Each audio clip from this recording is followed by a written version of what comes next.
Good evening. Thank you very much to the Asia Society and Inakshi for inviting me to talk about the year in review, tariffs, turbulence, and a turn in the East. I'm not going to talk about it. My panelists are. It's interesting that you mentioned visas because I was here exactly 2 weeks ago for the Govindraj Lit Live, and I was going to be in conversation with Jimmy Wales, who's the founder of Wikipedia. The conversation did happen, but it was virtual because Jimmy Wales did not get a visa in time. For reasons, I guess there's no point speculating here, but I can see what the impact of closing economies is, whether it's here or elsewhere for different reasons. So that was a little bit of a backdrop. So what we're going to do today is, we're actually, as Inakshi hinted, we're going to talk about several more T's, and I guess you are surprised that the Trump T does not figure in the subject, but it's obviously going to be it's going to subsume almost everything that we're going to talk about. I'm a financial journalist by background, so the lens may be a little more economic than political or current affairs, but I'm sure our guests will bring in or fill in the gaps. The format is as follows. Each of our guests will speak for about 7-8 minutes each on this theme from their vantage point or their lens as they see it today and the year in review. And as the discussion progresses, we'll try and talk a little bit about what's going to happen in the year to come. We are still in November, and we've got December ahead, but never too early or never too late to start talking about what the future holds. So the sequence is Ambassador Wadhwa goes first, Duncan Clark, whose book I had the opportunity to read, which I strongly recommend you do too, because among other things, he encountered Jack Ma at a very early stage in an apartment in Shanghai? Hangzhou, close by. And the evolution of Jack Ma. So the evolution of the sort of internet and e-commerce revolution in China, as seen through Jack Ma's rise, is quite fascinating, and I think Duncan captured it pretty well, and he's going to write a sequel to it. So anyway, and finally we'll come to Sajjid of JP Morgan. So on that note, Ambassador, it's over to you. Thank you very much. Is this working? Great pleasure to be here. Thank you to the Asia Society, and really great opportunity to be here at the NCPA. I had the opportunity before coming in here to sort of interact with a few of you, and it's a completely different vibe from Delhi, from where I come. So it's really wonderful to be here this evening, and hear, of course, the other panelists, but also hear what you have to say about what is happening in the world, because I think everybody today is so knowledgeable because of the kind of information overload that we have. But to make sense of what is happening here, I think none of us really can do that. But yes, this is the year in review, and as you know, we just heard from Govind, there's a very alliterative kind of thing about turbulence and tariffs and a turn in the East. And as we were discussing what we were going to do, we were adding more T's to it, and of course, the big T being Trump, but also other things like talent and tech. I think tech should perhaps come first, because probably it is one of the greatest disruptors as well as enablers of our time. Now, what is really happening now is, I don't want to overdo the Trump story, but this last year, from what I think you all were here probably at the beginning of the year, and this was just before Trump had been sworn in. And I should just say, from the Indian vantage point, we thought we really welcomed him. We'd had difficult years with Biden, and we thought it was going to be this great opportunity because, Trump in his first avatar was very, very India-friendly. We had absolutely no idea what was going to happen in the year. So I think this unpredictability is really what is marking our time now. Now, what is really happening is interesting because, this turbulence and, things that is not new. It's been happening since the turn of the century. If you look at what happened with the pandemic, I mean, we've forgotten it perhaps, but the pandemic was there, Gaza and Ukraine, all of us affected by what was happening. So there has been turbulence. What is different about this turbulence is I think that it's happening in a very short period of time.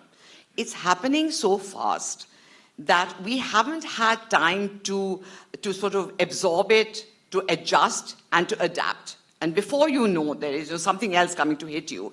And the other, of course, I think, underlying fact is the irrationality that is accompanying what is happening now, and that is because, of course, the leadership that we have in the United States, which at the end of the day is really, really a major power and continues to be so. So what is it that is really happening? You know, I'm sure you all have heard about this, and you talk about the rules-based international order. You know, it comes into all kinds of documents and declarations and what have you. What does this rules-based international order mean? It meant that you needed stability, you needed predictability, you needed to cooperate so that we could work together as a global community for the betterment of humanity. I think this is what it was. So it rested on certain pillars, and this is perhaps a post-World War II scenario. But the pillars were, one was sovereignty of states. Then you had the rule of law, the importance of the rule of law. Then free markets. You know, these are perhaps some of the agendas pushed by the West, but at the end of the day, there was consensus across the world. You know, these were the pillars that held up the world. What else? Economic interdependence. And then a belief, a deep belief in institutions. That is global institutions for global governance. And there is the UN, there's the WTO, there's the WHO, and a whole lot of others. And they came up with a whole slew of laws where that covered issues that affected all of us, be it climate change, disarmament, human rights, what have you. So you had these institutions. Now, what is happening now, I think, is really an assault on these institutions. What you are seeing today is that each one of these pillars that I'm talking about is under assault. Now, is this because, you know, Kishore Mehbubani was here, I think, at the beginning of the year, and I was hearing what he had said. One of the things he said is that this is kind of a resistance of the West to a change in the global structure of the world. And so you have, of course, he's talking about China principally, but there are also others. The other poles of the multipolar world, in which we include ourselves. So there was this change in the world. And certainly one of the causes of turbulence, if you look at it, and certainly from an Indian perspective, is really China. China's military, economic, and technological prowess and advancement. It's leading the world today. And what does that really mean? It's not only leading the world, it's asserting itself. It's asserting itself particularly in our sort of neighborhood, if you call the Indo-Pacific our extended neighborhood. It wants to influence that part of the world. It wants to change, in fact, the strategic, the power structures in the world. It wants to bring in something else into that world. So this is something also that we're having to deal with. You know, China's effects, I think, is across the world, and that's something that we won't be able to ignore. But there is something very common, I think something common between the US and China. And you know what this is? This is the tough guys saying now, we're the big guys, and we are not going to abide by international law, and we are going to have our say. It's going to be coercion, this is the way we want things to happen, and the less powerful countries will have to fall in line. And this is something that we're seeing. So I think this whole tariff thing that we're seeing is also part of that. So this is another cause, I think, for turbulence, where, you know, where people are not only international law, but whatever you believed in, agreements, multilateral agreements, bilateral agreements, you know, that we live by certain understandings, all that has gone. Then I will, of course, Deepa, I think tech and tangent to the other, but, you know, technology, of course, everyone knows what's happening. This technology has been a disruptor for a while, but I think what we have seen in this year is that AI, the commercialization of AI, and so you're really seeing the bite. I mean, it's sort of the effects of AI are coming to bite us. And, you know, I think there's an opportunity, you know, as I said, it's an enabler and a disruptor, but I know there are people better placed than me to speak about it. I'm sure they will. The other is talent. And why I talk about talent is because, you know, as you know, I was ambassador in Japan, and I'm quite amazed at what's happening. In Japan, you actually have today an anti-immigrant party called Sanseido, which is come. Now, what is the sense of that in a country where you need talents? It's existentialist. If you do not have people in Japan, Japan goes, it finishes. You know, it has not only a growing population, it's a declining population of that people. So I mean, how can you then have an anti-immigrant policy? But this is kind of wave that's going around across the world. We know what's happening with the H-1B visas. But also, I think yesterday or day before, I saw Trump saying that he was setting up some semiconductor thing in Arizona, and how could we, take people off unemployment lines? And we would, of course, need, talent from abroad. So, you really don't know where we're going on that. But there is a pushback, and there is a demand. And suddenly you have China coming and saying, we want K visas. We're going to attract people. So, there are a lot of contradictory things that are happening, but it is, I think, adding to the confusion that there is. And just briefly, I hope I haven't overshot my time, just briefly, as an Indian, what have we seen? It's been quite a year for us. Of course, besides, Trump not living up to what we thought he should be, not the great pal that he was. And of course, he's doing this thing of, attacking allies and strategic partners more than he's others, and setting up these new alignments which have come, but one of the alignments being Pakistan. But besides the tariff thing and the relationship with the US, we've also had this big problem of Operation Sindoor. And what came with it. What came with it was something was very interesting was the China relationship that came up. So, China we know is what they call an all-weather friend of Pakistan, what have you. But what China did this time was beyond giving them intelligence, beyond helping them with, satellite data and so on. Chinese equipment, aircraft, and the works, what they were used, and I think they probably were on ground too. So you see a different role played by China, and on the other hand, of course, there's a thaw in relations. And then there's this disturbed, neighborhood. We've always lived in a slightly disturbed neighborhood. What's happening in Bangladesh, the Pakistan-Bangladesh nexus bothering us, what's happened in Nepal, and so on. So, I think I'll end here. So turbulence, lots of turbulence around, but I think, whenever there are challenges, there's also hope, and we have to somehow be able to overcome them. So I'll stop with that. Thanks, Govind.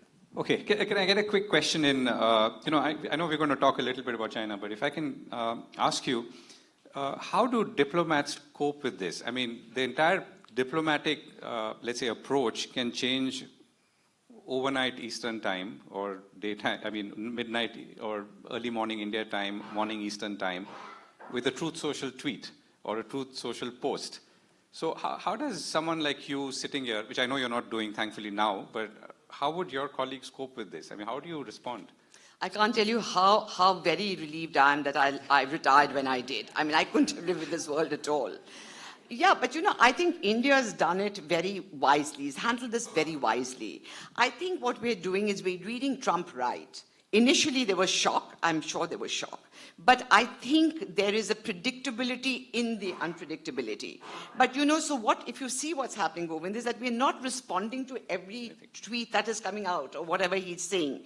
And unlike all the other countries who fell in line, if you remember the whole lot of the Europeans who went and sort of sat in front of him and, like vassal states, we didn't do it. We waited, even right now, we're sort of patient, and we know at the end of the day, and what is it that we know? We know that come what may, the US is going to be very important to us. And I think fundamentally that's at the end of it. And I think in a way we are that way, aligned more to the Western world in a manner of speaking, though we are also perhaps the bridge between the Western world and the global South. That's what we would like. But as a diplomat, not easy to wake up to these crazy tweets, I can assure you. Sure. Okay. Duncan? Well, thank you. Great to be here in Mumbai. Thank you for having me. It's great to be contributing to the Global Asia Society Network, and I'm on the global board, as was mentioned, but I also co-chair Asia Society in Paris, which we set up a few years ago. So when you're in France, we have the first EU society there, along with our friends in Zurich. And I'm also a founding member of Asia Society Japan. So I'm a bit of a confusing person. It's a confusing world. So this week has been quite interesting. I came from Slovenia on Monday, Portoroz, via Venice, Amsterdam, Singapore, and here I am, Mumbai, all of them port cities. And it made me think, and we're just hearing from the ambassador, we're used to nation states, but I think we need to go back to understanding city-states. We're all almost sort of islands. Ourselves, perhaps, are almost city-states. We're sort of a bit at sea right now, and how to make sense of this increasingly confusing world, we need all our wits about us, including, as you were saying, I mean, there've been, I think it was a congressional testimony when Trump had changed his position on something, and the Republic didn't even know. So I have this tool in front of me. I'm now connected to, I'm not connected to Truth Social, but I could. So if he did say anything, I would know. And these are heads-up display glasses. I have if I wanted to give a boring speech, but don't worry, I'm not. I'm going to try not to.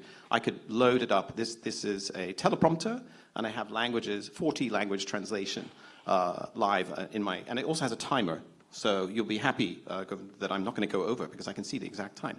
So now this is Chinese tech. So to get to the point, so my tea is going to be more about tech. Chinese tech is here. It's here to stay. These are made in Shenzhen.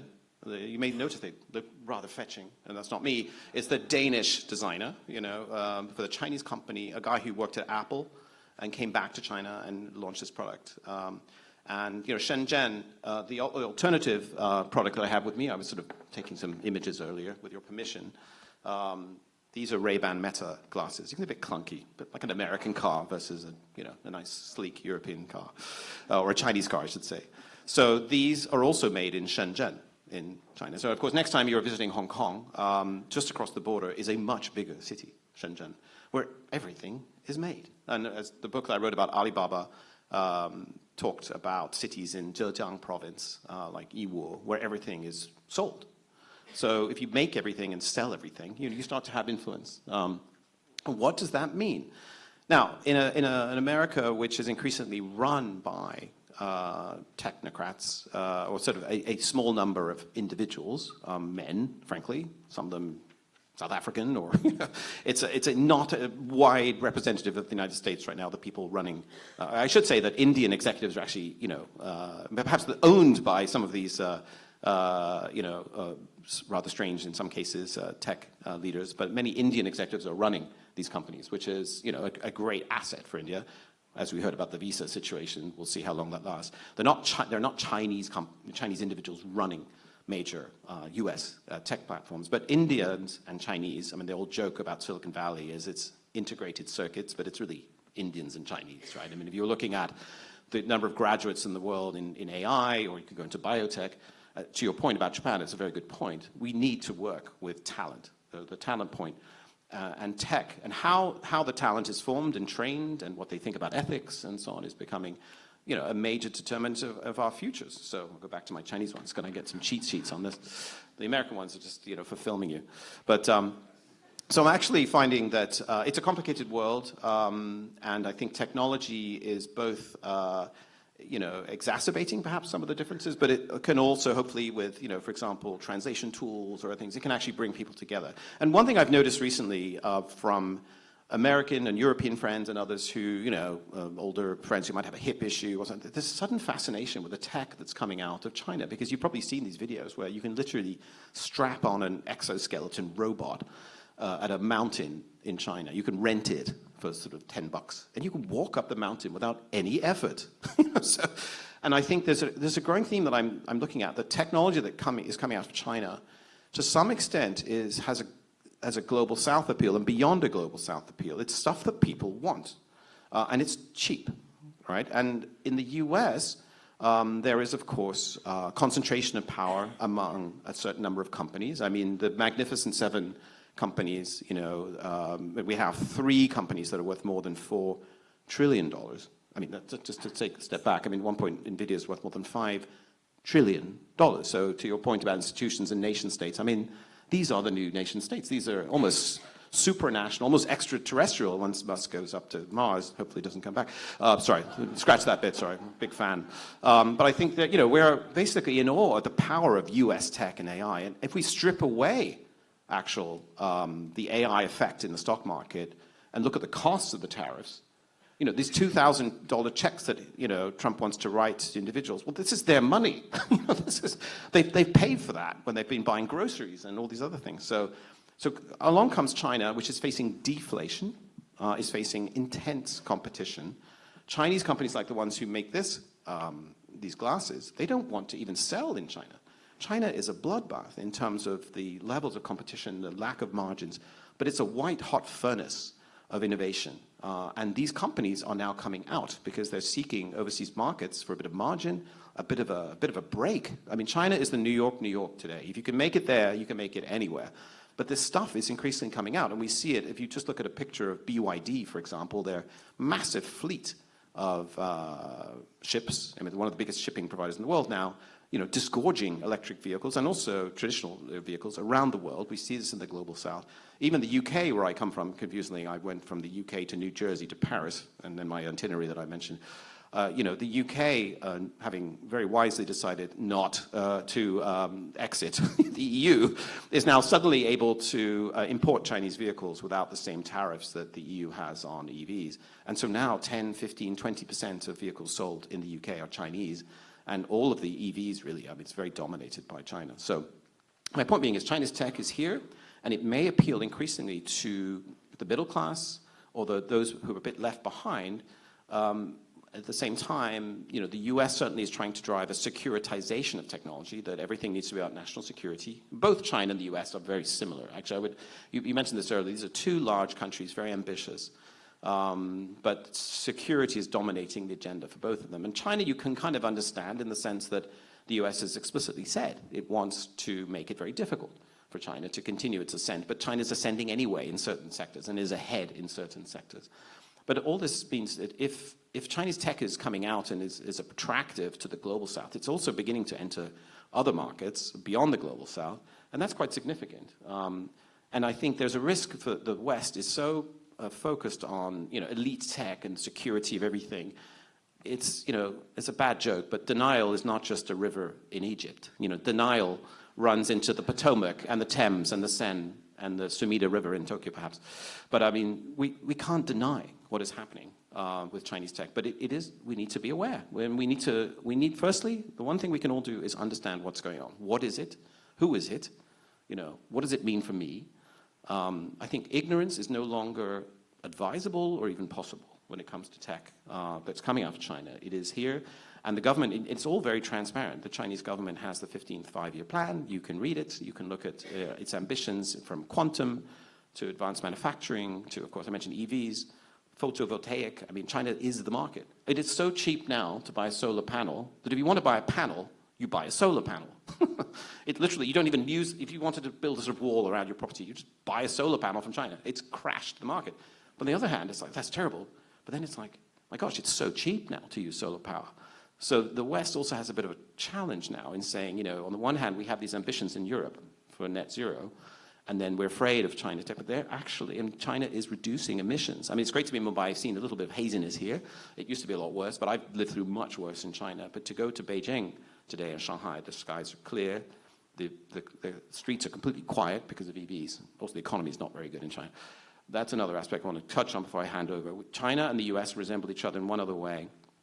They're both split-screen economies. So in China, we have these amazing innovations in EVs that I mentioned, but also in AI. And I'll relate back to Alibaba. My next book's going to be called AI Baba, because Alibaba is increasingly about AI, and it's not just about Alibaba, but AI with the DeepSeek moment earlier this year was, again, sort of a democratizing, which is a strange word coming from China, of lower price, affordable, open source AI.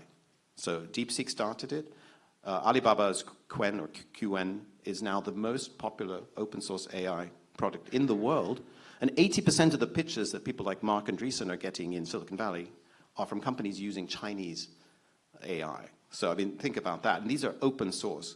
Even now, Airbnb has just announced they're going to be working with Chinese AI because it's actually more capable of handling multi-languages. I mean, these glasses, the Chinese ones, 40 languages translation, For America, these glasses, it's Spanish, hola, that's the default. I mean, people, I love America, I grew up there, but it needs to broaden, its vision a bit.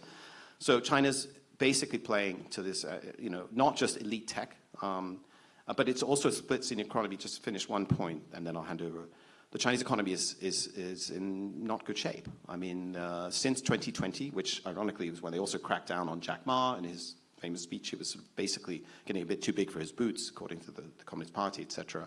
They also cracked down on the property sector in China. That phone was made in China. I have a joke for every phone that goes off. And actually, no, it could be made in India now. Actually, we'll talk about that.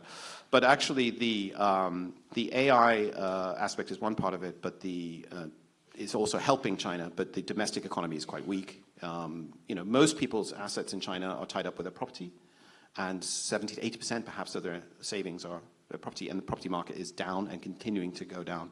And actually with Japan's experience, and at Waseda University, I've helped set up a new institute to study Japan and the global economy, but a lot of interest from China about how can China avoid what happened to Japan with this 30 years, effectively, deflation, the aging population. By the way, the aging population in Japan, I'm 57. I love Japan because I'm the young guy on the board now. I love it. It's great. You can help people on the bus and so on. So Japan, relative point. But meanwhile, back to the US, very briefly, we have what's called a K-shaped economy. So the rich are doing very, very well. And it's amazing. If you look at the income distribution, also the asset distribution, it's just off the charts, a concentration at the top 1% or even the top 0.1%. We see this in places like Paris or Tokyo where they do disgorging of, private jets and so on. It's a new Gilded Age.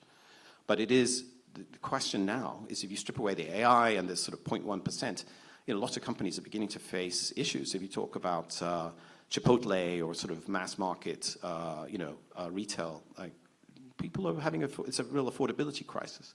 So the same is happening both in China and the US, that the middle class, the average Joe or the average Joe in China are struggling. But the tech is the ascendant, that's the bright shiny objects. The difference is that the Communist Party is not being run by these tech guys. They've made that very, very clear. In the United States, I think increasingly we can talk about regulatory capture. Or even Trump capture, which is a family issue. But I've actually lost the little counter when I took them off, so I probably went over time. So keep my glasses on, I've learned. So please. Thank you. Would you? Thank you, Govind, and thank you to Ashish and Nakshi for inviting us here. You can look at the year in review, through two lenses, right? There's a near-term lens to say, listen, all these dismal science economists predicted very bad things on Liberation Day. We're in November, and we're all still alive. In fact, we can go beyond that. The US economy is growing at 2%. Last quarter growth is at 4%.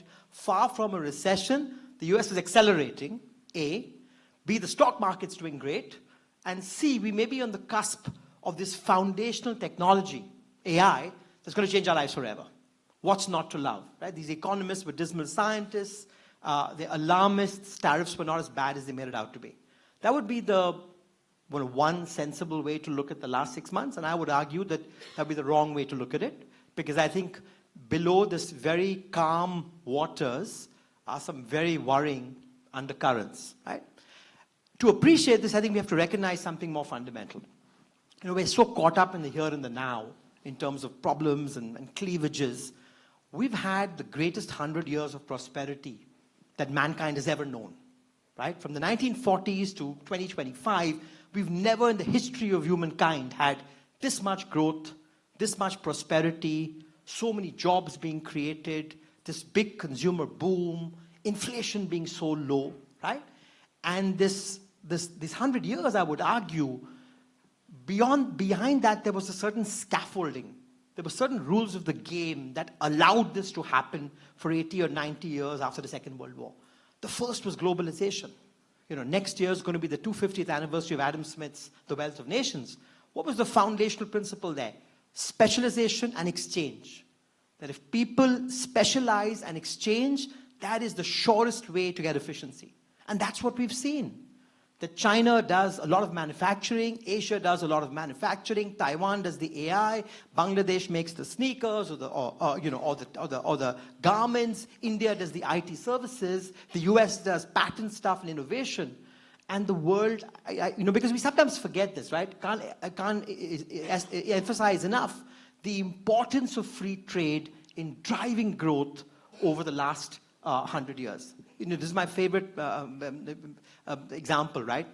Only 13 economies since the Second World War have averaged 7% growth for 25 years. Only 13, right? India needs to go down this path and average 7% growth for 25 years. And they had one thing in common, very strong export-led growth, right? So globalization and free trade was at the heart of what's happened in the last 80, 90 years. The principle number 2, right? Government stepped out of the way, right? That there was no muscular industrial policy. The marketplace decided the allocation of resources, and we saw tremendous innovation because you had market forces competing with each other. Principle number 3, institutional independence, right? I mean, we had Nobel Prize winners last year, Simon Johnson, Darren Acemoglu, that spoke about the importance of institutions being a check to the political class, right? And how important that was for the last 80 years. Principle number 4, the importance of education. That we also that innovation and dissent are 2 sides of the same coin. When you allow dissent, you'll get the innovation. And I think US exceptionalism over the last 100 years embodied these very principles, right? Free trade, free immigration, that was principle number 5.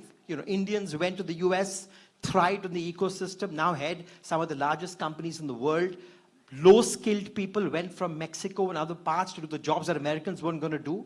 And so if you put together the free trade, you put together immigration, you put together the lack of muscular industrial policy, the focus on higher education, right? You got the genesis of US exceptionalism. And the US was truly exceptional because it's outperformed any large developed market over the last 100 years, right? And the worry is, under the radar, there's been a fundamental assault on all of these 5 pillars, to use Deepa's analogy, of the scaffolding, right? US tariffs today are the highest level since the 1930s. And for me, it's not just what the tariff level is. It's the demonstration effect. When the US turns inward, there's a chilling message sent out to the rest of the world. It's now legitimate to raise tariffs. Very hard for us to convince policymakers in South Asia or India to say, don't put on tariffs, sir, because if the US is doing it, there's a certain legitimacy. When the US says no more immigrants, right, very hard for Europe to be convinced otherwise, or Japan to be convinced otherwise, that you need immigrants to solve this aging problem of yours. When President Trump fires Lisa Cook of the Fed, right, how can we bemoan the lack of institutional independence in emerging markets? Right? That the Fed, whose foundation was to be independent, if the president can fire a Fed governor, all bets are off. Right?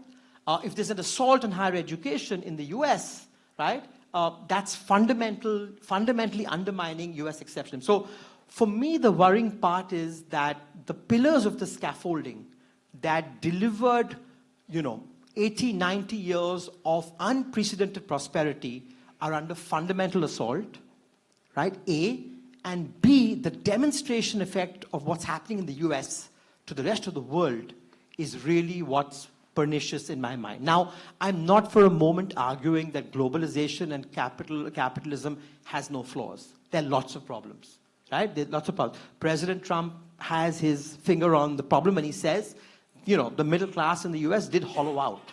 There was a jobs crisis from Michigan to Ohio and everywhere in between, right? That globalization was very unfair. We've got unprecedented levels of inequality. There's no doubt about that. But to solve that problem with a tariff is like saying, I've got a cholesterol problem and I'm going to amputate my leg to respond to that, right? So we've diagnosed the problem. We're progressing down the wrong solution. Even if President Trump can jawbone companies like Apple to come and produce in the US, we're not going to create any jobs. We'll talk about this later because manufacturing has become so automated and so capital intensive that you can bring the companies back, but you won't get the jobs back. In fact, the jobs coming back is the harder slog. How do you, education, skilling, retraining, as this world, given inexorable technological progress, how do you move people from one industry to another? It's not easy, but that's the policy challenge. I'll end with one point, Govind. So you've got, for me, why is 2025 so worrying? Because A, you've got the undermining of these pillars over the last 100 years, and that is colliding with this AI boom. Now, again, I worry less about whether this is a bubble or not, because if it's a bubble, there'll be a correction for 6 months, and that's fine, right? The dot-com bubble happened, the world moved on, the fiber optics that was laid in the dot-com bubble came back to be of great value 10, 15, 20 years down the line. My worry is is this going to be to white-collar jobs what happened to blue-collar jobs?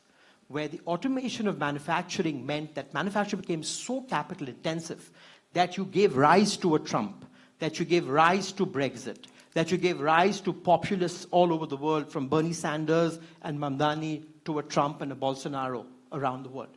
And for me, the challenge on AI is, to what extent this will be labor augmenting or labor substituting, right? At what point, if this is going to hollow out white-collar jobs, we really have a problem. You can't stop the progress of technology. That's been going on since the first industrial revolution in 1760. What you have to do is re-educate, re-skill, right, people to deal with this. And I'll end with one example, because I now look at Asia. You have to look at Taiwan in the last 12 months and worry. Taiwan is at the epicenter of the AI boom. All these data centers being built in the US, those GPUs and chips are coming from Taiwan. The economy is booming. 7% growth, 30% exports.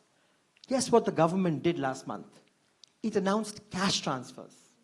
It announced 2% of GDP in fiscal support for the population, for an economy that's booming. Why?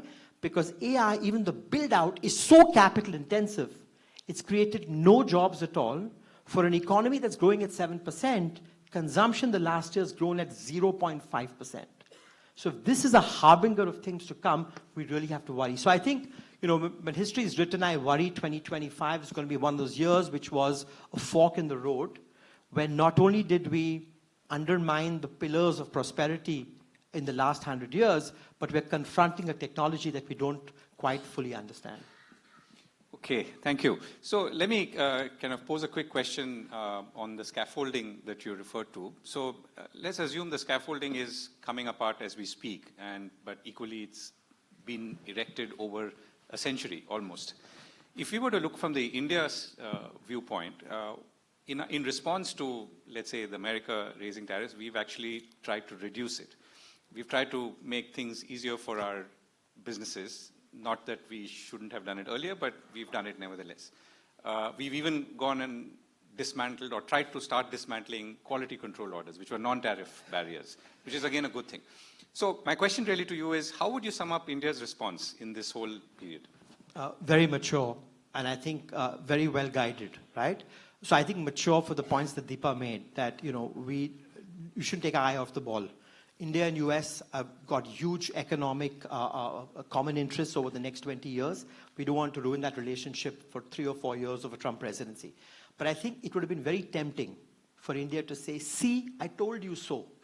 If the US is putting on tariffs, it means free trade didn't work for the US, and so free trade will not work for us, and you pesky economists keep saying, bring tariffs down and focus on exports, and this is a new world order.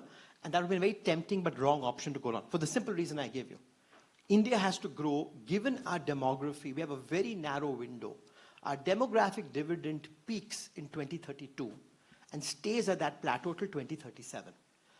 So basically, we've got 12 years left. After that, dependency ratios start rising. And as Japan and China are finding out, when working age populations go from 2% to 1% to 0, it's very hard to generate 6-7% growth, as Japan has found out and China has found out.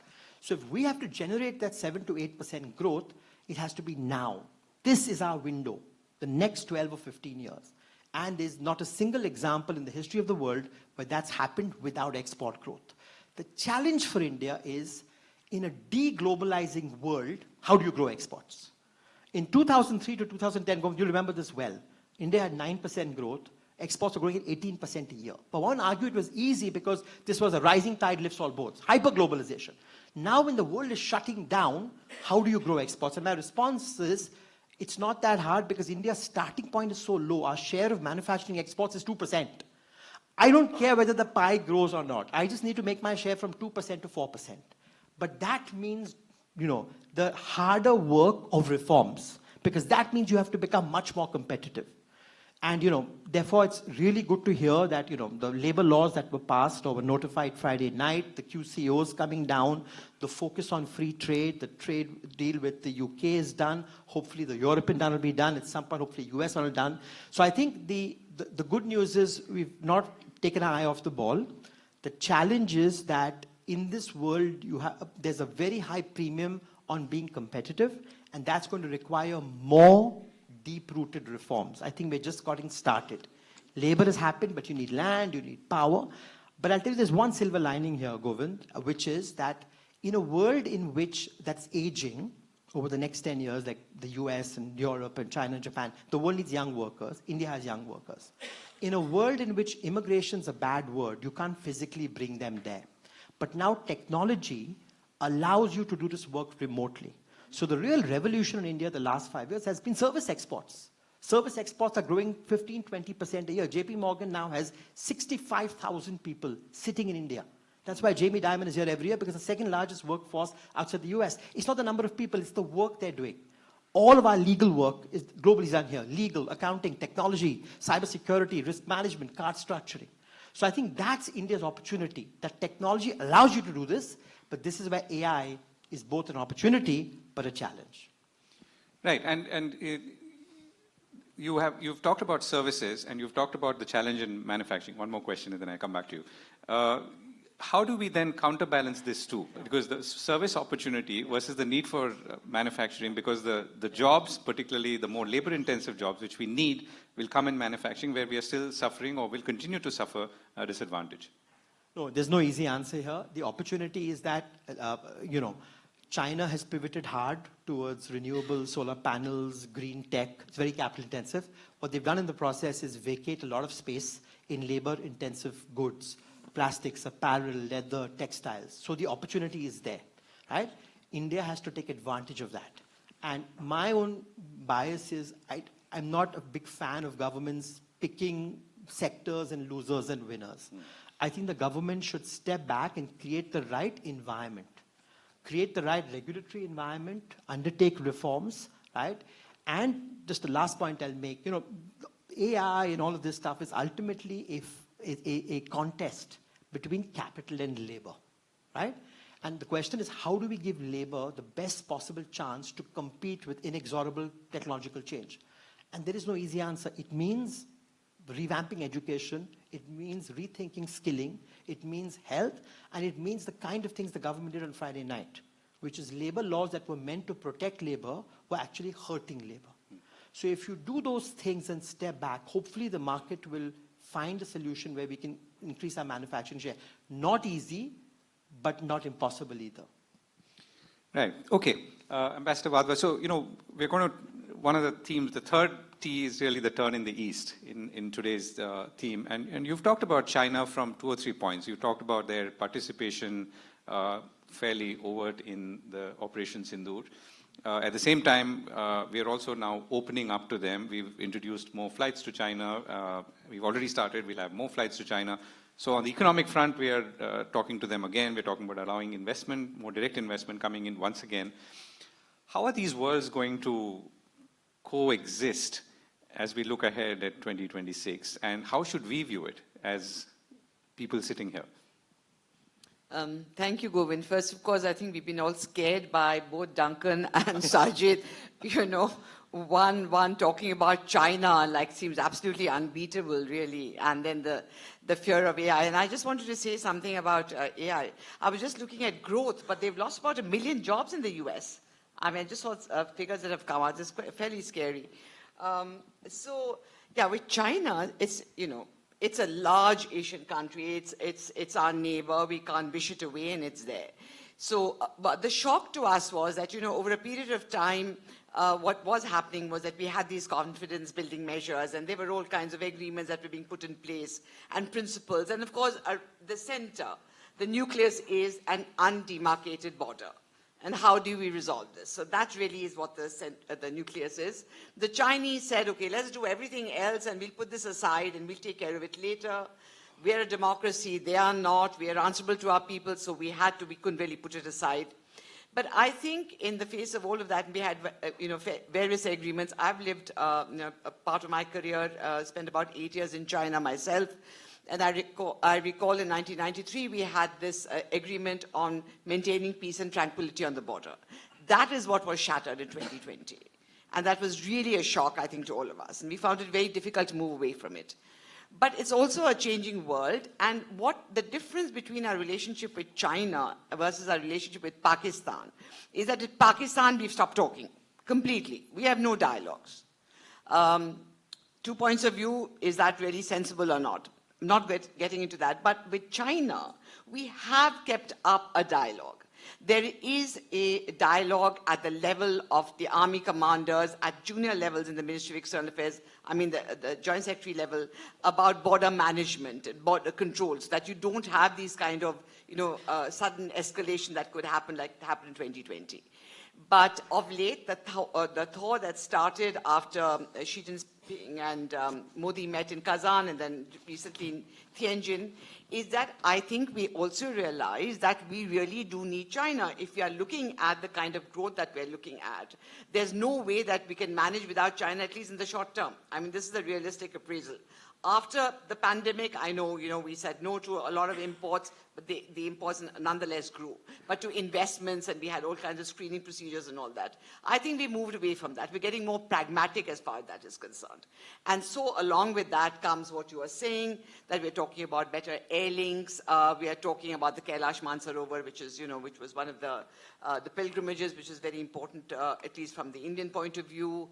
And, so there is, I think there is certainly a thaw in that area, but what is not going to move is the center. And this is not only to do with, not only to do really with the border, it's also to do with Pakistan's strategic interests in China's strategic interests in Pakistan. So I told you about Operation Sindoor, but there's something else. India, if you look at any international meeting, G20 PM was there. We are the ones who always put terrorism on the agenda of any international meeting, because it really, really is something that has affected us. And terrorism is something you as a city in Bombay, you know. I mean, it just affects the civilians. It's just absolutely something that the world doesn't take seriously till it hits them. And I've seen this in country after country. When they experience a terrorist attack, it's the first time. I know this happened with Japan. They had some Japanese taken off in Algeria or something. It's the first time they started talking to us about terrorism. But we've been victims of this. But this is where, China has been supporting Pakistan its own way, not letting all these UN mechanisms work. And, the Jamaat, the Lashkar-e-Taiba and the JEM people, the UN has been trying to sort of identify them and put sanctions on them, and China has been supporting Pakistan. So there's a whole lot of stuff that's happening. So it's not going to be easy to move, but I think on the economic front, there's certainly I think there are corporates in India who on the EV front would like to see more, more Chinese EV, because, I mean, they just are technologically better. And then also for our supply chains, I was reading an article, even when you look at things like rare earths, and we know how China weaponized rare earths going back to 2010 with the Japanese. Maybe we have to work with them in some of these areas, and they seem to be ready to work. And maybe part of that is the problem is the diversification of supply chains which are required because of what is happening with the US. So that's what I would look at as our overall relationship with China.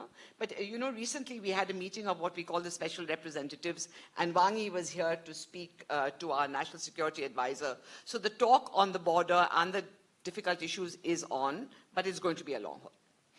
Right, so, and a question that I'm going to pose to both of you, Ambassador, I'm sure you're asked this question maybe every month now. I mean, so how does one think of China? I mean, as a practical neighbor, I mean, someone who will chase his or her objectives to whatever end, not bothering about the means, therefore not really emotionally involved in the problem as we see it, or maybe as we tend to get emotionally involved. Or is it someone who's constantly scheming and therefore you have to be counter-scheming and thinking about where you could be whacked and from which side? I want to tell you that I think China behaves with us differently than it does with other countries. If you just look at what has happened is that it's had border problems with each one of its neighbors. But it's sorted all of them out excepting us. And the reason is, I mean, there's several reasons. I mean, one of the reasons is just the size of India. And perhaps we could be in some ways a competitor. I have a very, very strange reason, and it's just interesting for you to know how, this was years ago while living in China, we heard this thing that China gave to the world. So, if you look at all of Southeast Asia, look at Japan, look at Korea, it's Chinese culture that was exported out to this part of the world. The only country from which China took was India. Buddhism and a lot of its cultural, so, it's I think the cultural roots of China can be traced to India. And I think there is, therefore, a different kind of way that China looks at India. Probably, what I'm saying is a bit, sounds a little obscure, but this is part of the way they deal with us. And you can see this in everything that they do. If they could make peace with Vietnam, you remember what happened in 1979 with Vietnam. But that hasn't been possible with India. And then initially it was a sort of a recognition that, we would be the preeminent power in South Asia. Even that is being eroded now. So I just feel, this is, I think a lot of people in our Foreign Office feel also that China looks at us through different lens than it does with other countries. Literally, these lenses. Sorry. Your Chinese lens. Yeah. Go ahead. Duncan, really the same question from your lens. Yeah. As someone who's lived there. And, sorry, I shouldn't have done that. Look, I think it's helpful to break it down a little bit. And China is such a massive continental economy, a civilization. I like to think of it between China and the Chinese, and even within the Chinese, there are so many different elements there.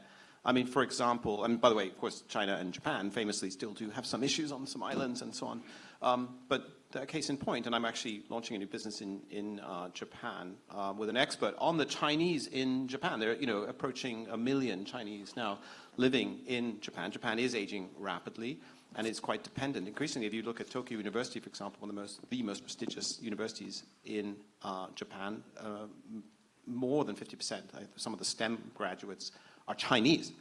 And you mentioned the reaction that we've had from Sanseto and from the right. But as you said, it's kind of impractical when you actually, So my point is that both Indians and Chinese, I think it's a global good, whether it be medicine, whether it be climate change, whether it be labor, the future of work. There should probably be either an empty chair here for AI or one of us has to get up and leave because, AI is here, right? We're all facing this sense of we're just running ahead of the saw behind us. And that's true, by the way, in China. There are 200 billion people in the gig economy in China. And one thing I want to do at AsiaSide in France, actually, this next summer, there's a new book out. It's called I Deliver Packages in Beijing. So the courier has written a book. It's done very well in Chinese. It's coming out in English and French. I would like to get that gentleman on a stage with a French Uber Eats or Deliveroo driver. We could do the same in Japan. This is a global problem. The future of work is preying on everybody's minds. And I have friends even, whose kids at Harvard can't, they can't get internships because it's interning for jobs in 2 years that don't exist anymore. So whether it's the elite or to the driver and the delivery guy, this is a global issue. So I think we need to engage with each other on these issues because nobody really has a very clear picture.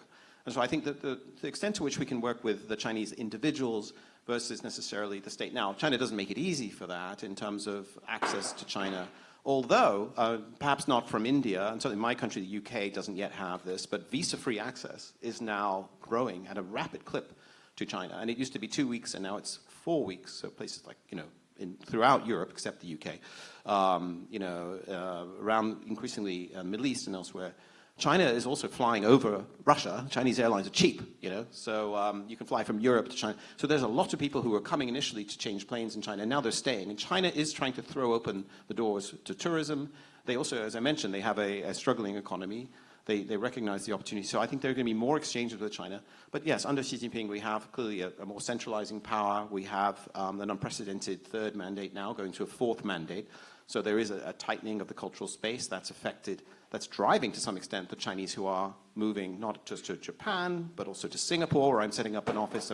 Singapore has become a place for global Chinese increasingly to settle. And even Dubai, some of the crypto bros and all that kind of crowd. So Chinese are on the move. China's government is aware of this. They're also concerned. And so the one thing I would say about Japan is they understand China very, very well because they're heavily invested. And I think the Japanese do understand some of the challenges that China faces on terms of demographics and so on, that the US will tend to do a sort of straight line projection of how China's rise is happening. And it never does, continue endlessly in that direction. But the US is facing the challenge of being the superpower that never had to, really, since the Soviet Union. And even then, was it really a threat if we look back? And I think the US is having a hard time adjusting to the fact but I think other powers are used to, playing in the midst. And I think, anyway, the Chinese that you work with, that you engage with, can be very useful to understanding their own, neuralgia about the future as well.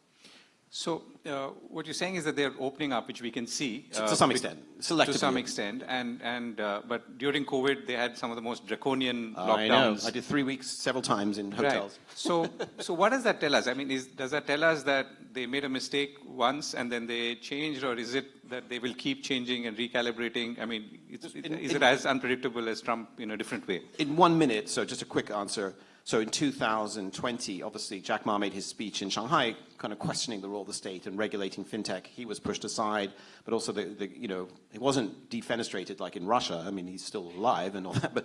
But China cracked down a bit on the tech sector. They also cracked down on the property sector because there had been excessive debt and speculation. And then later in 21, 22, touch wood, I've never had COVID because I couldn't get it in China. It was great. But in 22, the zero COVID policy really was so difficult. And imagine it, obviously here in Mumbai, it's a very proud and rightfully so city. Similarly in Shanghai, Shanghainese, they're quite arrogant. I love Shanghai, but, they're a bit snobbish and like New Yorkers. But they were reduced. It was humiliating. And actually, I'm going to Shanghai for the first time tomorrow in a couple of years. Shanghai is beginning to come back, but it hasn't regained its confidence, its chutzpah. It was really humiliated by this very long lockdown. People were very hungry, and some perhaps even died from lack of food and so on, if they didn't know how to use the apps and so on. So China went through a very traumatic experience. And I think as a result, so this is more than 1 minute, but the beginning of this year, the DeepSeek moment, when China suddenly said, well, actually, we're doing pretty well in this company that wasn't directed by the state in AI. And then Xi Jinping met and shook the hands of people like even Jack Ma, who's no longer chairman of Alibaba, but he recognized him. He sort of brought them back into the fold. And so there's growing confidence of China that, actually, we do have the entrepreneurs. We need to work with them. And we want to rehabilitate them and invest in this huge amounts of capital. So China's getting a bit more confident. But on the demographic point, China got old before it got rich, unlike Japan, but they think with AI, perhaps they can get old while getting rich with AI. This is the big bet. So China's making a very bold bet on AI. But if it doesn't work, they have some serious issues to deal with. But that's why the robotics, this other stuff in helping aging as well, it's going to become, other than India and a few places in sub-Saharan Africa, as you said, population is shrinking and aging in many places. So China, if it finds ways to deal with its own problems, will actually, be a supply to the world in that. So complicated, sorry. You want to come in now? Well, just that several facets to this, right? I mean, I think this is the third challenge that emerging markets face. We've spoken about two of them. In a deglobalized world, you've got high tariffs, how do you grow? AI, will jobs be replaced by technology? The third is the spillover effects of China. So what's happening in China is headline growth is strong, but there's an economy that's trying to rebalance, right? Production is very strong. There's no demand. There's no domestic demand. Consumption remains very weak for a variety of reasons. Confidence, lack of a safety net, very high levels of saving, right? White-collar jobs are a problem. Private sector is still worried about state intervention for a variety of reasons. The problem is now that mismatch between production and demand is spilling over the rest of the world, right? So, Govind, you've heard this analogy before, so excuse me. But I think of this as Chinese exports as being a river that's flowing. And it was flowing to the US. And what has US done? Put on massive tariffs. Despite the detente, tariffs on China are still 32%. So think of tariffs as being a dam on the river. What does the water do? It floods all the adjoining areas. What are the adjoining areas? Emerging markets. So you see Chinese exports flooding into ASEAN, into India, into North Africa, into the Middle East, into Latin America.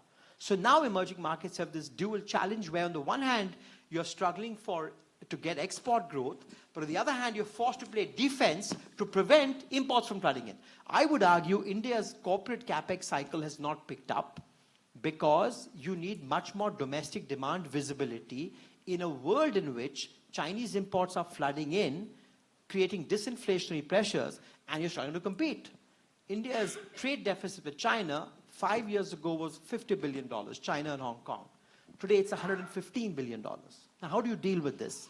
And I would say, to the ambassador's point, my view, so Jake Sullivan said this in the US, small yard, high fence. Right? You can't choose your neighbors. The fact is, China is the manufacturing behemoth of the world. There are lots of intermediate goods that we need from China for our own manufacturing sector. Putting on a tariff, I think, is counterproductive. So what do? Small yard, high fence, and you get the rest. Now, there's a little press note 3, prevented Chinese FDI from coming into India. I'm hoping at some point a political consensus is built in light of the thaw, that rather than getting Chinese imports flooding us, why not get Chinese investment into India? What that does is create domestic jobs, and that enables ecological transfer. You'd rather have the value add accruing in India than importing from China. But the fact is you can't wish away these imports, and the longer China takes to rebalance, the bigger the flood of imports the whole world will have to absorb. So emerging markets, again, not to be all gloom and doom. There are lots of positive things we should take away, but this is, again, a seismic shift. Deglobalization, a China shock 2.0. One would argue China shock 1.0 is what got Trump elected to office. Now, China shock 2.0 is not the US, it's emerging markets and the looming threat of AI. Right, and I'm sure we'll talk maybe a little bit about how all of this affects markets right here in India. But before I come to questions in a moment, some of the forces that, as I can see, which will shape thinking and policy response and action in the coming year will be how countries are responding or looking at immigration and what that is doing to, as Sajjid said, workforces, and whether there will be mobility. And if not, it's an opportunity as well. So how are you seeing, you talked about the Japan problem. Do you see it getting worse in the next year, and will that link to other things, or will countries start opening up a little bit? Well, what happened was, I think we overdid this demographic dividend thing, and we had agreements with every country, and we did want to have sort of mobility of labor, and sort of professionals and so on. Every FTA we did, there's a part, and there is resistance from the other side. They want to cherry pick our best, and I've seen this happening in different countries. I was ambassador to Sweden, in Scandinavia too. They want your engineers, they want your IT guys, and there are loads of them around everywhere. I should talk about the IT shuffle, because when you walk, when you go and drive around some of these countries, there's a particular walk that our IT guys have. They spend their whole time there in back offices, and they come out, and I should call this the IT shuffle and say, sort of, smarten up a bit. But this certainly was happening, and this will continue. I think one of the problems certainly that India, I'm talking from India's point of view, has also been illegal immigration, and we've got to face it. What in the world were so many Indians doing going in illegally into the US? And the numbers grew hugely in the last couple of years. So there is a problem that we have, and there's something that we should be stemming ourselves. But in terms of mobility and talent flow, I think it's going to inevitably happen, because we have the numbers, we have the skills, there is a demand for it. And as I said, what has happened is if the gates, and I don't believe it's still happening, it's going to happen, but if it happens in the US, look at the Europeans, or look at China. And somebody was saying the other day in Delhi that this worries them. Are you suddenly going to have a flood of talented Indians going off to China? That's going to be possible if they're going to be, we are a free country, and if they're paid well, they would go. So I see that, but I see something else which is interesting. And this is that suppose, and it is going to happen in to some degree, that the numbers of H-1B visas are going to come down. What is going to happen to Indian talent? The GCCs, I think you mentioned it, Sajjid, huge opportunities. And there are these large companies, you said 65,000, JP Morgan, loads of companies across the world have these GCCs. GCC, as I knew it, was, the Gulf Cooperation Council, and then it took me a while to understand that these were global capability centers. But they have grown. I think they're over 1,000 now. 1,800 in India and growing. It's almost about 2, I think, a week, or 2 or 3 a week for the next couple of years. So this is going to keep a lot of talent in our country. And I think that's going to be really good. And I tell you about education. This has really become a passion for me. We have to put in far, far more into education and be able to keep our best. Why are we sending our best out? And when you talk about talent, one of the issues that I've had really with Japan, Korea, and so on, is that they want people in the area of care of the elderly, healthcare and so on. So basically, they are investing in centers in India to train up nurses and, take people out. But do you know there's such a shortage in India itself? So if we are going to train up people, I think we should be training them up for our own care in India, our healthcare, our healthcare sector is growing in India, and there's a shortage of people. But there is a demand, and so there is this cherry picking that happens. So I think we've got to really look at what are the areas that we should be encouraging it, and what are the areas we shouldn't. Okay. Questions. So I'm going to collect a few questions and then come back to our panel. Yes, Mudit. Okay, I'll shout out. Yeah. I love my country, but I don't like what is happening here because the focus being a democracy is on warming your own sea. So I would like to ask Duncan, what can India learn from China? And to Sajjid, being by virtue of working for an American company, what can India learn from America? Thank you. Okay. Yeah. There's no mic. I think you'll have to. There's a mic. It's working its way around.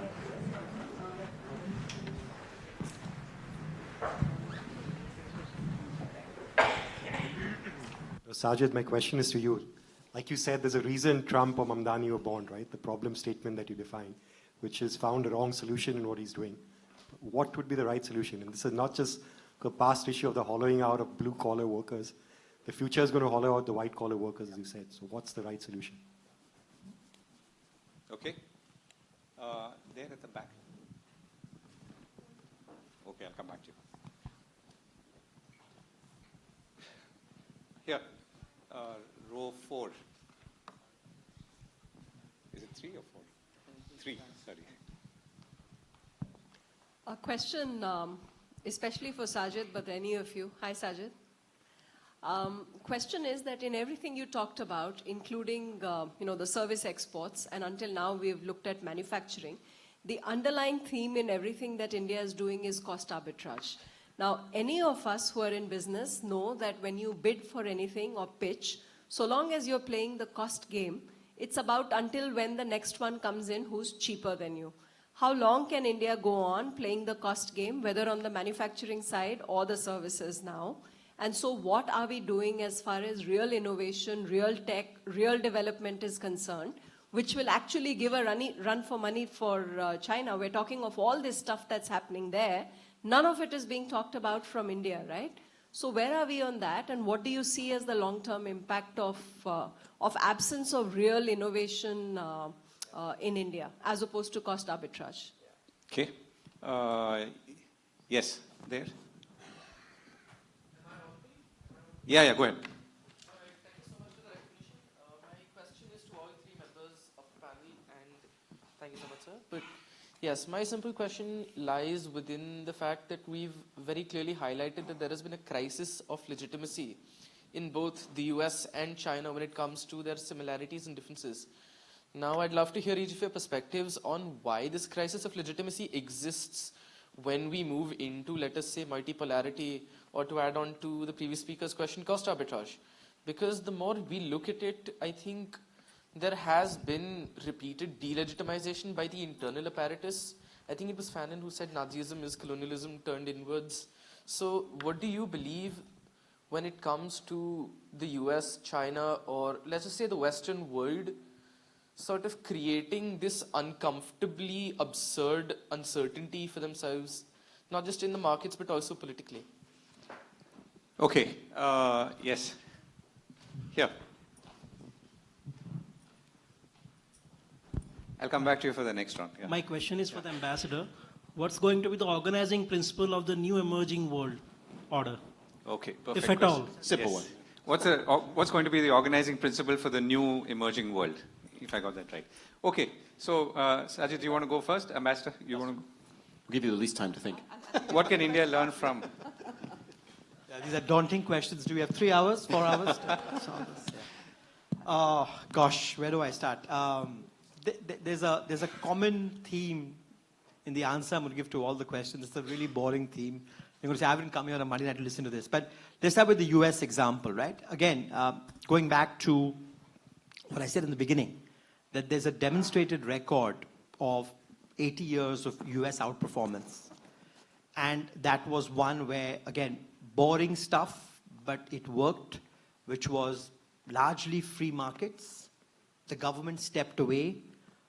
Unlike what's happening now, where President Trump is telling Tim Cook, you shouldn't assemble phones in India, of China, where the US takes a 10% stake in Intel, right? So you had largely free markets. You had open immigration, so to fill gaps at every level of skill.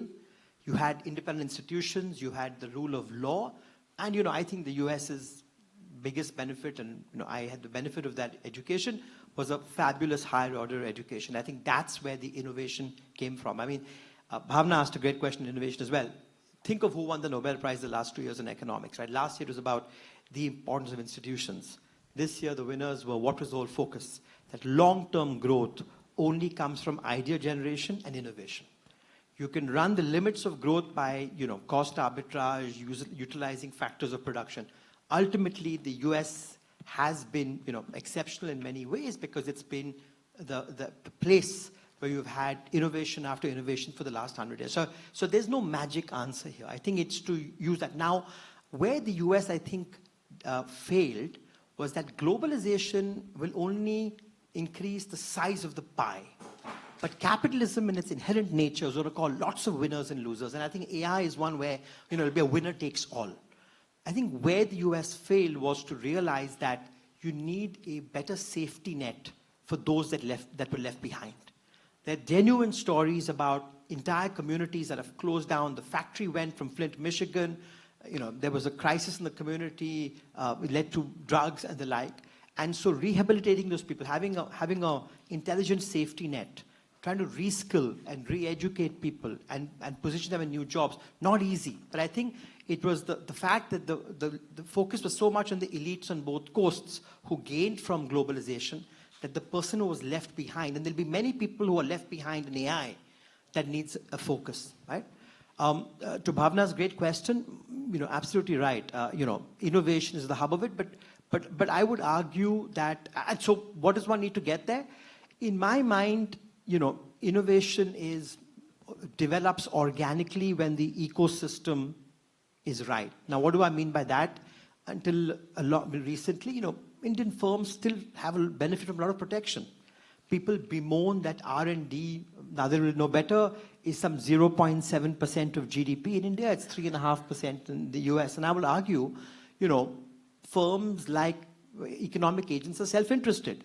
If you were to liberalize and open the economy and subject Indian firms to competition from the rest of the world, there'll be every incentive, for firms to invest more in R&D and become, innovation leaders. But if you're operating in a relatively closed market, then the incentive to do so is not there. Now, this is a controversial part in economics because some will argue industrial policy is really important, that Asia had the benefit of the state that was guiding firms, whether it's the Korean chaebol or firms in other parts, to do innovation. But I would argue that that cuts both ways. For every country where the state-led capitalism worked, I can show you 5 examples where state-led capitalism failed, and instead you got crony capitalism. But it's not an easy answer. It's one that we have to confront. The last question was on Mamdani, and again, I know, there's a great phrase that's been labeled recently. It's called the precariat, right? The precariat. The New York Times had this article.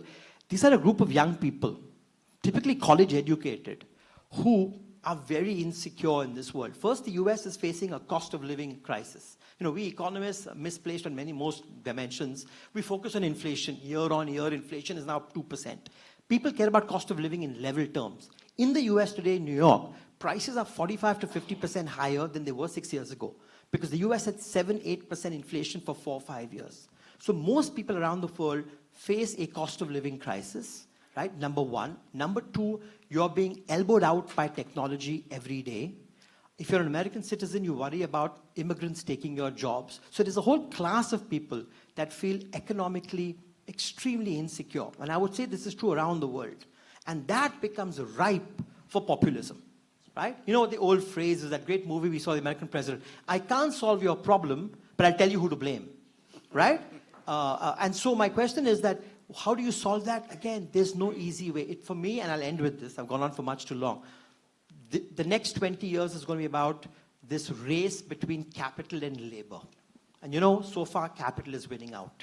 Labor is unable to compete with capital, and when the AI gets going, it's become even harder. And the only way to be a complement to technology and not be replaced by it is human capital accumulation. Can we get better education systems? Can we learn more skills? Can we prepare for jobs of the future?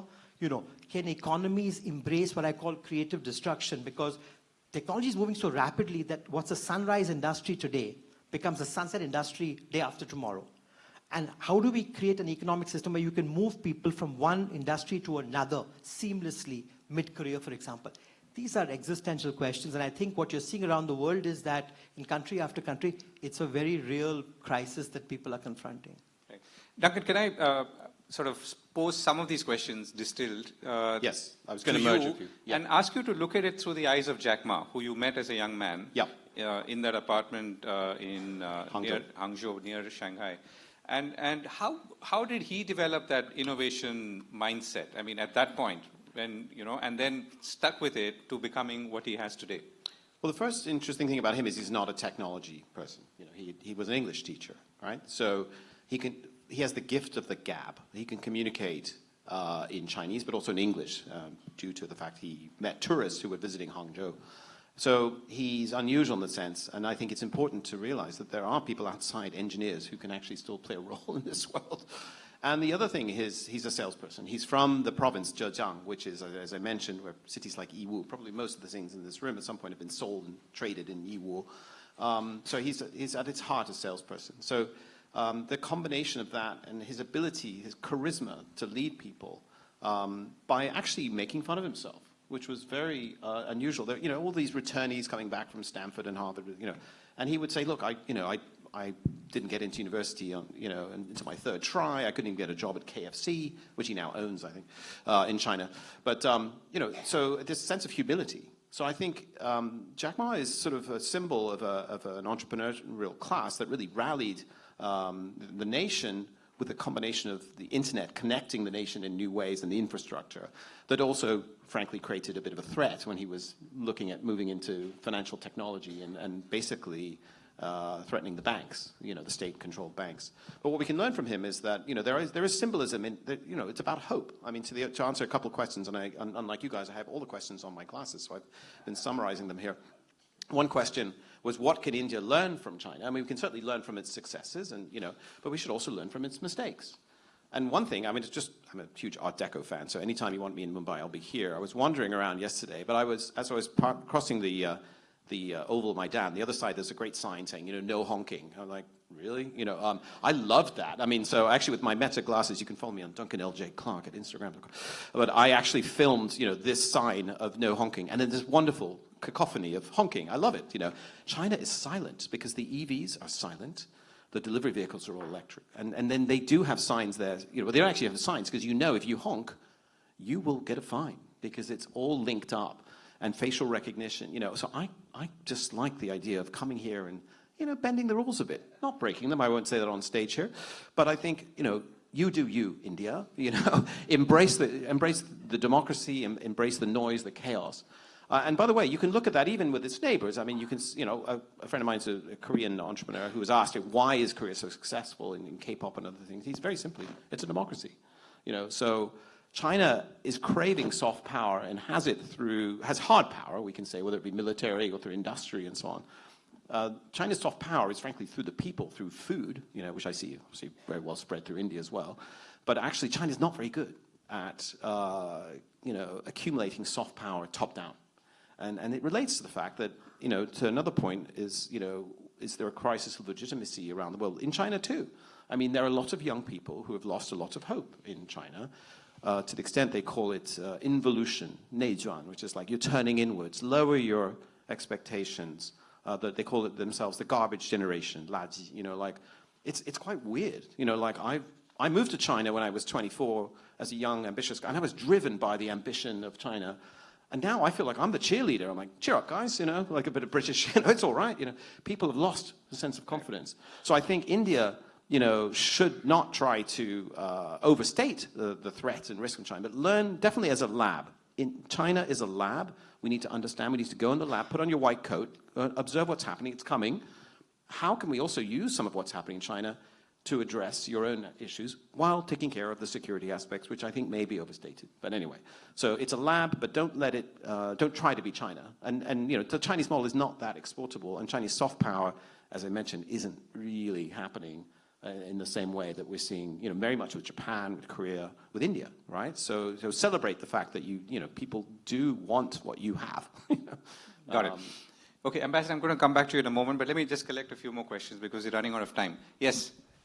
You know, we talked about the changing world order. I think one of the things we didn't talk about a lot was what we read about nowadays is people doing the ruble trade, countries doing the ruble trade, the yuan trade, China, Middle East, India, Russia thinking about making a block.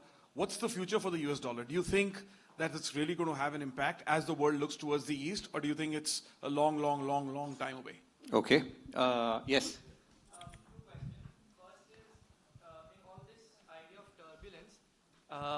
In all these ideas and causes of turbulence that we're seeing right now, where does the US debt issue come into picture? Is it really an issue that to the scale that people are, you know, talking about it, or it's not that big of an issue at this point? We'll have to do a breakout session with Sajjid later, I think. I'd love to do that, sir. He just answered the other question, the dollar and the debt, right? Yeah. And my second question is to ma'am. You know, there's this dichotomy now, national security versus economic growth. So the biggest example is China, right? So as sir already said, that security is becoming a center of a lot of policies, especially in US and China. But for India also, it's becoming a need of the hour because we are surrounded by hostile neighbors at this point. So what is the strategy to kind of balance both of them? How can we work it out? Got it. I think we've touched upon that. Yes, ma'am, last question. Yeah, this one was a bit of a theme which was perhaps to be discussed a little more. Turn in the East. At least we had a cohesive or Western hegemony which pushed for globalization in the 20th century. But is it really the East which is a problem, which is not cohesive, not integrated, that we need to be prepared in the 21st century? Okay, thank you very much. So, you know, our theme was year in review, tariffs, turbulence, and a turn in the East. So let's use this also to look at the year ahead, which is not too far away.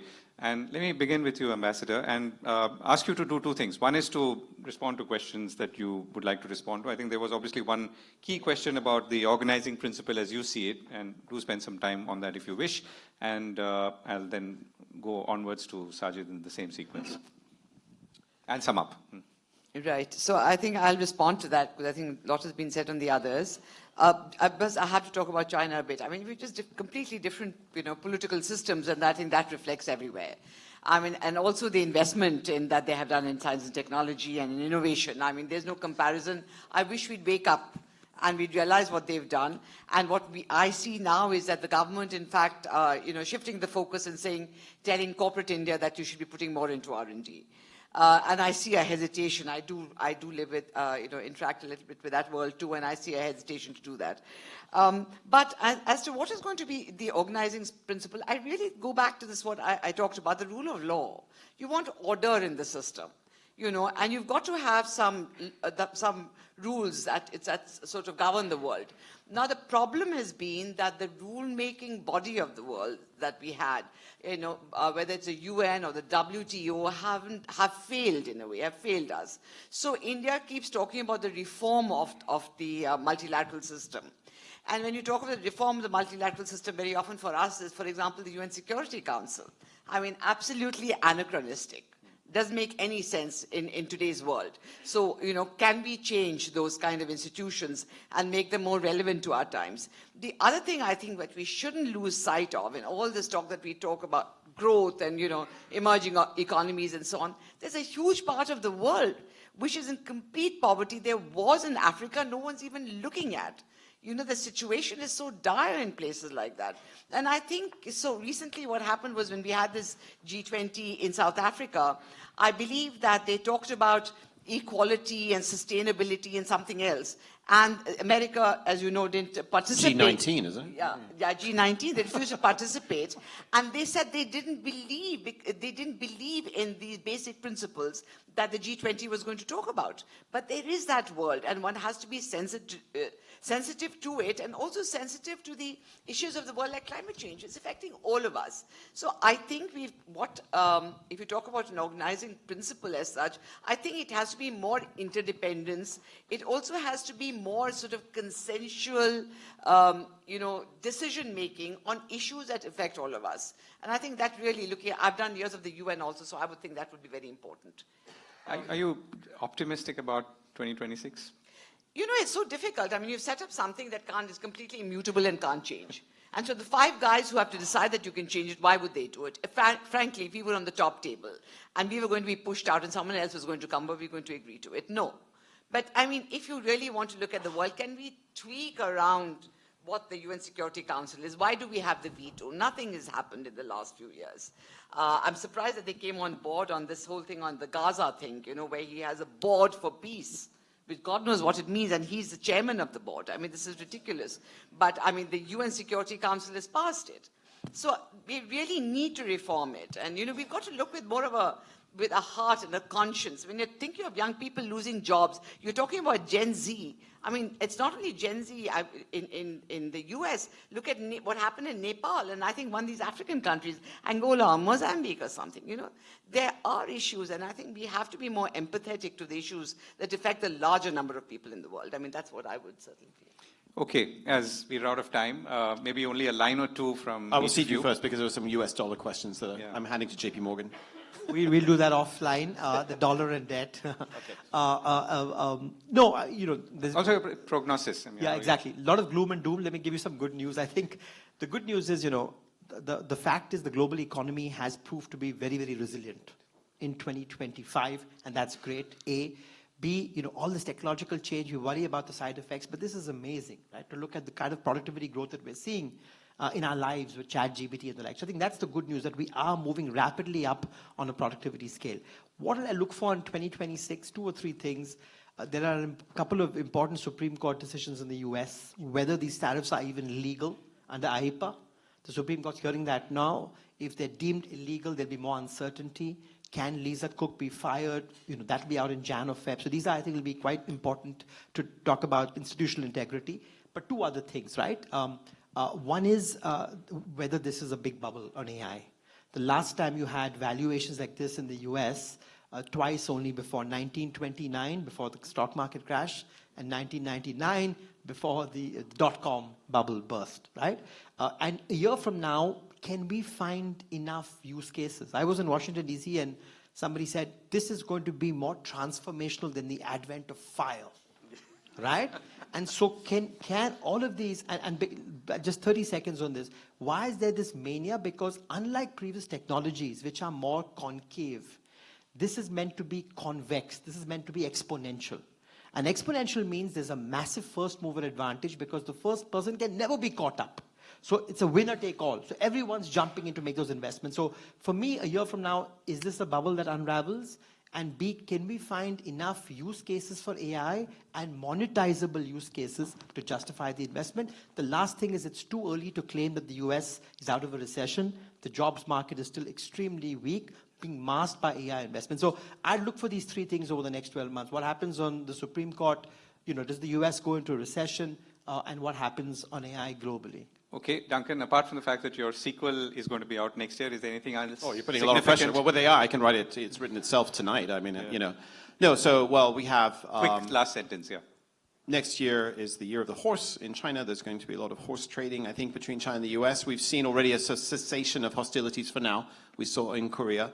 I think it was both sides realizing the costs of really decoupling and taking this next level. The high fence. So the fence is made in China, by the way. But, it's too much for both sides. And I would just say one thing. The interesting meeting between Trump and Mamdani recently was fascinating to see this sense of populism, populists looking at each other. Trump's done the same thing with TikTok. In the end, he was against it till he was for it.